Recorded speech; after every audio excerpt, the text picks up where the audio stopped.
Agree ordinances are they violation of federal structure.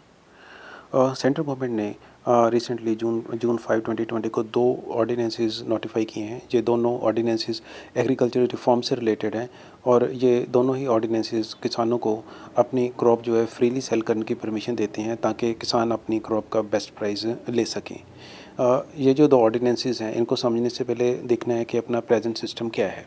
Present system में क्या है कि किसान अपनी जो क्रॉप है एपीएमसी मंडीज़ में लेकर आते हैं। एपीएमसी मतलब agriculture produce marketing committee mandis में लेकर आते हैं। यहाँ पर जो क्रॉप बेचने के लिए उनसे कोई भी किसी प्रकार का टैक्स नहीं लिया जाता है, लेकिन जो उनके बायर्स होते हैं उनसे मार्केट कमेटी के नाम पर फ़ीस ली जाती है।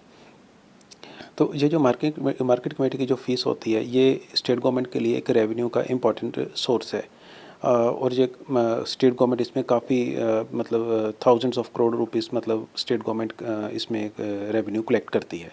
तो अभी क्या है कि जो नए नए जो ऑर्डिनेंसेस आए हैं इसमें एक पहले वाला है, एक तो है farmers produce trade and commerce promotion and facilitation ordinance 2020। ये जो ऑर्डिनेंस है ये फार्मर्स को बैरियर फ्री ट्रेड अपनी एग्रीकल्चर प्रोड्यूस के करने की परमिशन देता है।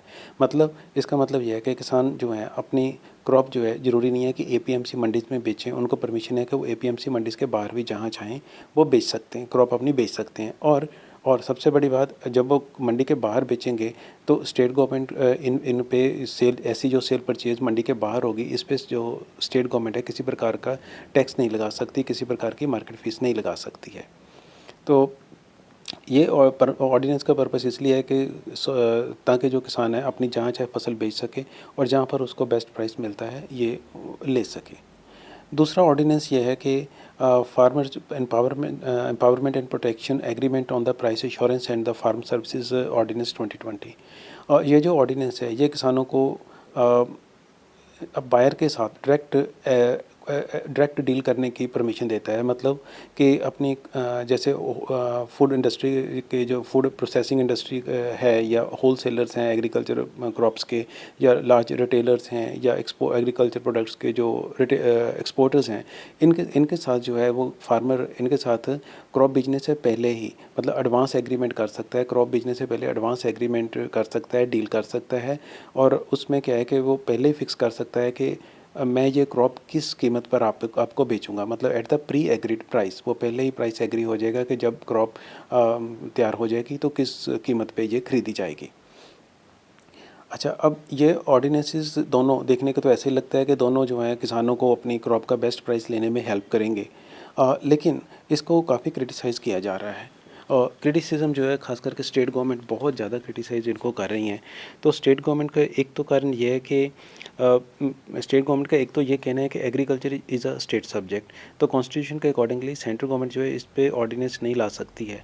और पंजाब चीफ मिनिस्टर अमरिंदर सिंह ने तो यहाँ तक कहा है कि ये जो ऑर्डिनेंसेस हैं ये फेडरल इंडिया का जो फेडरल स्ट्रक्चर है उसकी वायलेशन है। मतलब सेंटर जो है डायरेक्टली जो स्टेट सब्जेक्ट में इंटरफेयर कर रहा है। हाउएवर लेकिन जो यूनियन एग्रीकल्चर मिनिस्टर का कहना है कि centre can bring the laws for agriculture reforms in the whole country. मतलब ये जो सेंटर वो लॉ बना रहा है, ये जो ऑर्डिनेंसेस है ये पूरी कंट्री पे इम्प्लीमेंट होने जा रहे हैं, किसी स्पेसिफिक स्टेट पे इम्प्लीमेंट नहीं होने जा रहे हैं।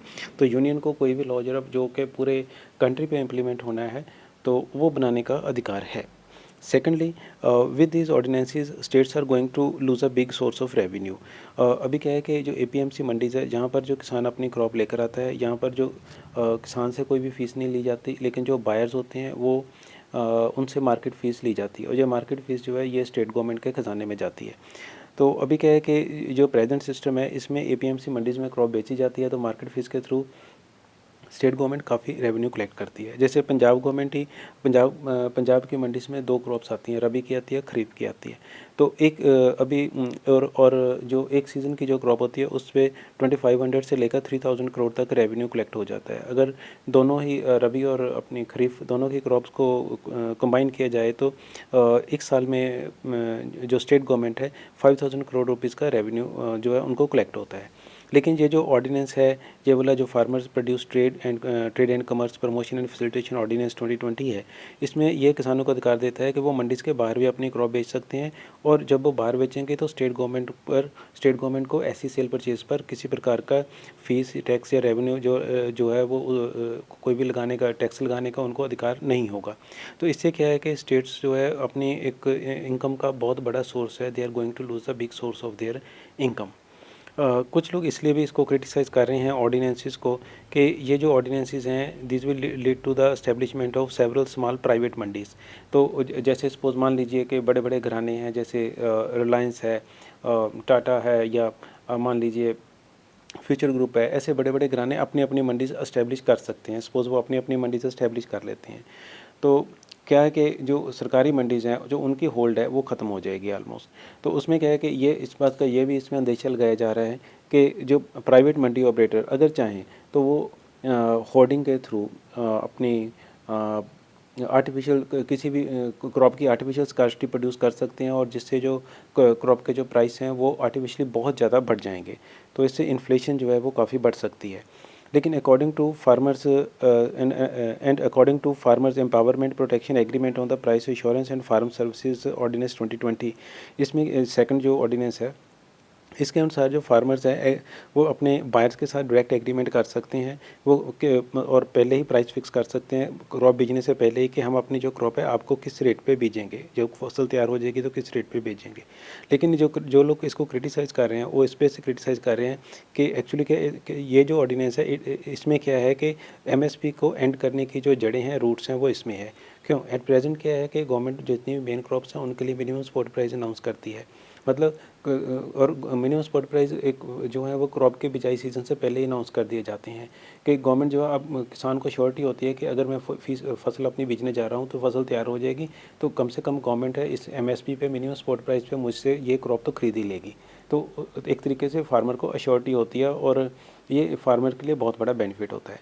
लेकिन ये जो सेकंड वाला ऑर्डिनेंस है, इसमें क्या है कि अब क्या है कि फार्मर प्राइवेट प्लेयर के साथ डायरेक्ट एग्रीमेंट कर सकता है क्रॉप बेचने से पहले ही, कि वो क्रॉप किस रेट पे आने वाले समय में मेरी खरीदेगा। तो मतलब एक तरीके से समझ लीजिए एमएसपी के इक्विवेलेंट एक उसके इक्वल एक प्राइवेट जो है ना सिस्टम जो है वो क्रिएट करने जा रही है गवर्नमेंट इस ऑर्डिनेंस के थ्रू। तो जो क्रिटिक्स का कहना है कि धीरे धीरे इसका पर्पस जो है एमएसपी को ख़त्म करना है।